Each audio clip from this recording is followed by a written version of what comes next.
Hello बच्चों, चलिए प्रश्न बढ़ते हैं। सिद्ध कीजिए कि समाकलन का निशान ई की घात एक्स बटा में वर्गमूल 5 - 4 ई की घात एक्स माइनस ई की घात 2 एक्स डी एक्स बराबर साइन इनवर्स ई की घात एक्स प्लस 2/3 प्लस सी।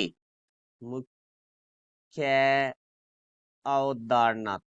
तो हमारा जो प्रश्न है वो समाकलन से संबंधित है। तो देखो, सबसे पहले हम बात करेंगे समाकलन के सूत्र के बारे में। 1/में वर्गमूल ए की घात 2 माइनस एक्स की घात 2 का जो एक्स के सापेक्ष हमारा समाकलन है वो हमारा होता है साइन इनवर्स एक्स बटे ए प्लस सी। अब देखो, हमारे प्रश्न के बारे में बात करते हैं। तो प्रश्न में हमें जो बायां पक्ष दिया हुआ है उसको हम आई से लिख लेते हैं। तो यहाँ हम लिखते हैं मानना आई बराबर समाकलन का निशान ई की घात एक्स बटा में वर्गमूल 5 - 4 ई की घात एक्स माइनस ई की घात 2 एक्स डी एक्स। तो देखो, यहाँ से आई बराबर समाकलन का निशान ई की घात एक्स, फिर वर्गमूल में यहाँ से देखो भाई हमारे पास आ जाएगा 5 - 4 ई की घात एक्स माइनस ई की घात 2 एक्स को हम लिख सकते हैं ई की घात एक्स की घात 2, क्योंकि घात से घात है वो गुणा होती है। तो एक्स को 2 से गुणा करेंगे तो हमारे पास 2 एक्स हो जाएगा। अब हम ई की घात एक्स को टी से प्रतिस्थापित करेंगे तो हम यहाँ लिखेंगे माना ई की घात एक्स बराबर है टी। तो देखो, ई अब इसका हम एक्स के सापेक्ष अवकलन करेंगे तो डी बटा में डी एक्स ई की घात एक्स बराबर आ जाएगा हमारा डी टी बटा में डी एक्स ई की घात एक्स का जो एक्स के सापेक्ष अवकलन है वो ई की घात एक्स ही होता है। डी एक्स भाग में बराबर से दूसरी तरफ आके गुणा में हो जाएगा, बराबर हमारे पास आ जाएगा डी टी। तो यहाँ से देखो भाई आई बराबर हमारे पास आ जाएगा समाकलन का निशान ई की एक्स डी एक्स की जगह आ जाएगा डी टी बटा में वर्गमूल। तो हमारे पास है 5 - 4 ई की घात एक्स की जगह टी हो जाएगा माइनस ई की घात एक्स की जगह हमारा टी हो जाएगा। तो ये हो जाएगा टी की घात 2। तो अब देखो, यहाँ से हम माइनस उभय निश लेंगे तो आई बराबर समाकलन का निशान डी टी बटा में वर्गमूल माइनस हमने उभय निश ले लिया। तो यहाँ से देखो भाई टी की घात 2 माइनस 4 टी। अब देखो, हमें इसे पूर्ण वर्ग के रूप में बदलेंगे इसके बाद। तो प्लस का 5 था तो यहाँ तो माइनस का 5 हो गया ये।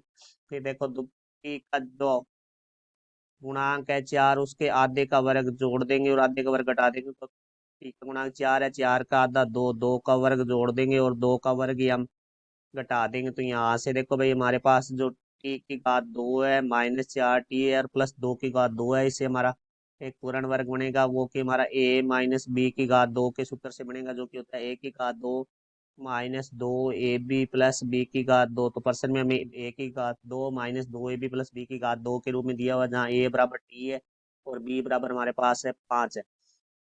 तो यहाँ से आई बराबर हमारे पास आ जाएगा समाकलन का निशान डी टी बटा में वर्गमूल -12 हमारा उबनिस्ट लिया हुआ है। फिर हमारे पास आ जाएगा टी माइनस 2 की घात 2। अब जो पद हमारे पास शेष बच गए वो लिखेंगे हम। तो हमारे पास पद बच गया एक तो -5 और एक -2 की घात 2 है वो 4 होता है। तो यहाँ से देखो भाई आई बराबर समाकलन का निशान डी टी बटा में वर्गमूल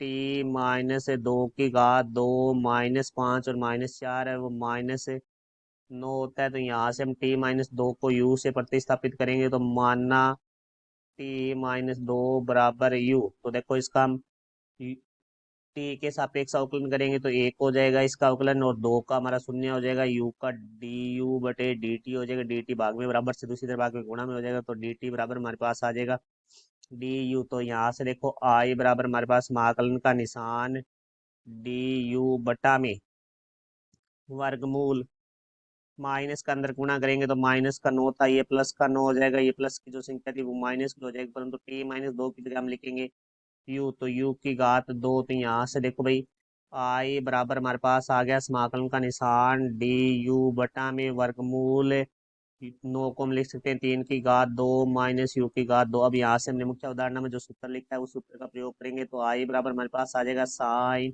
इनवर्स एक्स बटे ए होता है। एक्स की जगह हमारे पास यू है, ए की जगह हमारे पास 3 है, तो यू बटे 3 प्लस सी। तो यहाँ से देखो आई बराबर हमारे पास आ जाएगा साइन इनवर्स, जो यू है वो लिया था हमने टी माइनस 2/3 प्लस सी। तो यहाँ से अब टी का मान रखेंगे तो आई बराबर हमारे पास आ जाएगा साइन इनवर्स ए की घात एक्स, जो कि हमारे टी को माना था हमें -2/3 प्लस सी। तो देखो आई हमारा था समाकलन का निशान, ई की घात एक्स बटा में वर्गमूल 5 - 4 ए की घात एक्स माइनस ई की घात 2x डी एक्स बराबर हमारे पास आ गया साइन इनवर्स ई की घात एक्स -2/3 प्लस सी। तो ये हमें सिद्ध करना था, जो कि हमारा मुख्य अवधारणा से सिद्ध होता है। तो ये हमारे प्रश्न का उत्तर हुआ। मैं आशा करता हूँ समझ आया होगा। धन्यवाद।